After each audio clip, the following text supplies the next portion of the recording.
আজকের ঘুগনি রেসিপিটা কিন্তু সাধারণ ঘুগনি নয়, কারণ আজকে আমি তেল ছাড়াই এই ঘুগনিটা করেছি, একদম মশলা মাখা আর একদম দোকানের মতন।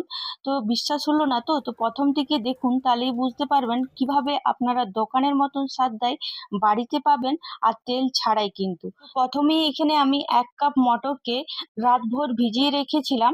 আর ভালোভাবে ভিজিয়ে থাকলে মটরটা সেদ্ধ কিন্তু খুব তাড়াতাড়ি হয়ে যাবে। তো এরপর একটা প্রেসার কুকারের মধ্যে মটরটাকে অ্যাড করে দিলাম, আর তার সাথে একটা আলু আর টমেটো। আলুটাকে চোখা ছাড়িয়ে ভালো করে ধুয়ে অ্যাড করে দিয়েছি, স্বাদ মতন লবণ আর সামান্য একটু হলুদ গুঁড়ো। আর অনেকে বলে মটরটা ভালো করে সেদ্ধ হয় না, তো তার জন্য একটু সামান্য বেকিং পাউডার আর জল দিয়ে প্রেসার কুকারের ঢাকনাটা লাগিয়ে দেবো। আর প্রায় কিন্তু এখানে 3 থেকে 4টে সিটি দিয়ে দেবো। আর যতক্ষণ পর্যন্ত প্রেসার কুকার ঠান্ডা না হচ্ছে, ততক্ষণ কিন্তু প্রেসার কুকার ঢাকা আমরা খুলবো না। আর এদিকে বেশ কিছুটা তেঁতুল নিয়েছি, গরম জলে ভালো করে ভিজতে দিয়ে দিলাম।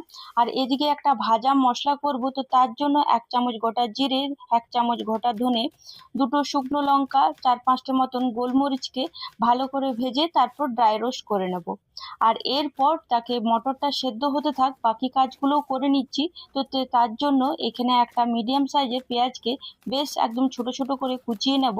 আর ঝালটা অবশ্যই নিজেদের মতন করে অ্যাড করবেন। এখানে আমি 3টে কাঁচা লঙ্কা ভালো করে একদম ছোট ছোট করে কেটে নেব। আর তার সাথে এখানে আদা নিয়েছি, আদাটাকে একদম লম্বা লম্বা করে একদম সরু সরু করে কেটে নিতে হবে। এবার একটা চাটনি তৈরি করব, তো তার জন্য মিক্সি বাটির মধ্যে 1 মুঠো ধনেপাতা আর তার সাথে কিছুটা পুদিনা পাতা অ্যাড করেছি। আর যে তেঁতুলটা আমরা ভিজিয়ে দিয়েছিলাম, সেই তেঁতুলের জলটা এখানে অ্যাড করব। স্বাদ মতন লবণ অ্যাড করে তারপর ভালো করে মিহি করে পেস্ট তৈরি করে নেব। তেঁতুলটা দিলে খুব সুন্দর কিন্তু টেস্ট আসে, একটু টক টক ভাব হয়।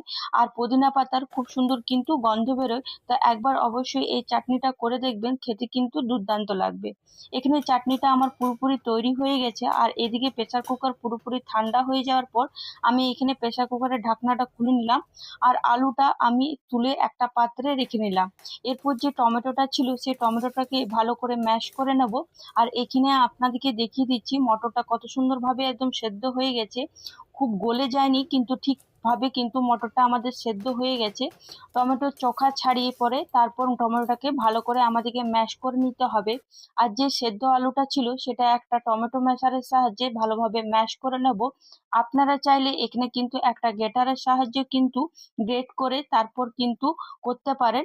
আর এরপর আলুটাকে ম্যাশ করার পর ভালো করে সবকিছু মিশিয়ে নেব।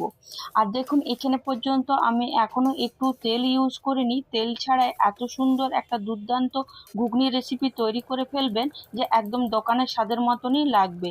এরপর ওপর থেকে 1 চামচের মতন হিং অ্যাড করে দিলাম। আর যে মশলাটা ভেজে রেখেছিলাম, সেই মশলা ভাজাটা 2 চামচের মতন, আর একটু সামান্য কাশ্মীরি রেড চিলি পাউডার, সামান্য একটু বিট লবণ আর চাট মশলাও অ্যাড করেছি।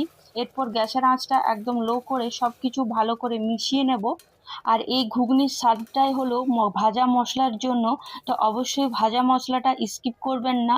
ভাজা মশলাটা যদি ওইভাবে দেন, তাহলে দেখবেন স্বাদটা কিন্তু দুর্দান্ত আসবে। আর এরপর গরম গরম পরিবেশন করার জন্য রেডি। সকালের নাস্তা হোক বা বিকেলের জলখাবার হোক, এই ঘুগনিটা কিন্তু সহজে আপনারা বানিয়ে নিতে পারবেন। আর এরপর আমি গরম গরম পরিবেশন করলাম। তো ওপর থেকে একটু তেঁতুল জল যেটা ছিল সেটা অ্যাড করেছি, আর ধনেপাতা পুদিনার যে চাটনিটা করেছিলাম সেটাও এখানে ভালো করে 2-3 চামচের মতন অ্যাড করে নিলাম। আর তারপর যে পেঁয়াজ কুচিটা কেটে রেখেছিলাম, সেই পেঁয়াজ কুচি আর তার সাথে কাঁচা লঙ্কাটা ঝাল মতন আপনাদের নিজেদের মতন করে অ্যাড করতে পারেন। তো এখানে আমি কাঁচা লঙ্কাটা অ্যাড করে দিলাম, আর যে আদাটা কেটে রেখেছিলাম সেটাও তার সাথে অ্যাড করে ওপর থেকে একটু সেও ভাজা অ্যাড করেছি। আর এটা এবার গরম গরম পরিবেশন করার জন্য একদম রেডি। আর আপনারাই বলুন, তেল ছাড়া এই ঘুগনির রেসিপিটা কেমন হয়েছে? অবশ্যই কিন্তু বাড়িতে ট্রাই করে আমাকে কিন্তু কমেন্টে জানাবেন। আজকের মতন এখানেই বাই বাই। আশা করি আপনারা সকলেই খুব ভালো আছেন, আর এভাবে পাশে থাকুন। ধন্যবাদ।